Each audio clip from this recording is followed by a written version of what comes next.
ఒక్కసారి ఈ వీడియో చూడండి, మత్తి పోయిందంటారు. ఎందుకంటే కారు టైర్లు ఆల్రెడీ పంచర్ అయింది, కానీ ఈ కారు స్కిడ్ అవ్వకుండా వెళ్తుంది. ఇదే BYD వాళ్ళు డెవలప్ చేసిన సరికొత్త టెక్నాలజీ ఎలక్ట్రిక్ కార్. ఈ ఎలక్ట్రిక్ కార్ లో ప్రపంచపు మొట్టమొదటి మ్యాగ్నెటిక్ సస్పెన్షన్ ఉపయోగించారు. దీని పేరే యాంగ్వాంగ్ U7. ఈ ఎలక్ట్రిక్ కార్ లో ఉన్న సరికొత్త టెక్నాలజీ వల్ల ఈ కారు టైర్లు రెండు పంచర్ అయినప్పటికీ స్కిడ్ అవ్వకుండా వెళ్ళగలుగుతుంది. ఇందులో హైడ్రాలిక్ లేదా న్యూమాటిక్ సిస్టమ్ ని ఉపయోగిస్తున్నారు. సాధారణ సస్పెన్షన్ కాకుండా ఇందులో ఉన్న సస్పెన్షన్ మోటార్ సాయంతో పనిచేస్తుంది. 50 కిలోవాట్ల పవర్ కూడా అందిస్తుంది. 5 మిల్లీ సెకండ్స్ ల రెస్పాన్స్.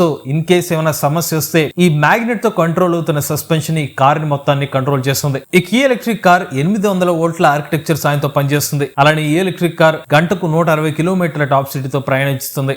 అలానే 135 కిలోవాట్ల బ్యాటరీ ప్యాక్ సాయంతో పనిచేస్తున్న ఈ కార్ ని ఒక్కసారి ఛార్జ్ చేస్తే 720 కిలోమీటర్ల రేంజ్ ని ఆఫర్ చేస్తుంది. ఈ electric car ultra fast charging సాయంతో పనిచేస్తుంది. 20 నిమిషాల్లోని ఎలక్ట్రిక్ కార్ ని 30 నుండి 80% వరకు ఛార్జింగ్ కూడా చేసుకోవచ్చు. ఈ లగ్జరీ ఎలక్ట్రిక్ కార్ యొక్క ధర అక్షరాల $88,000. ఇటువంటి లేటెస్ట్ అప్డేట్స్ కోసం ఈవీ కుర్రాళ్ళు ఛానల్ ని సబ్స్క్రైబ్ చేసుకోండి.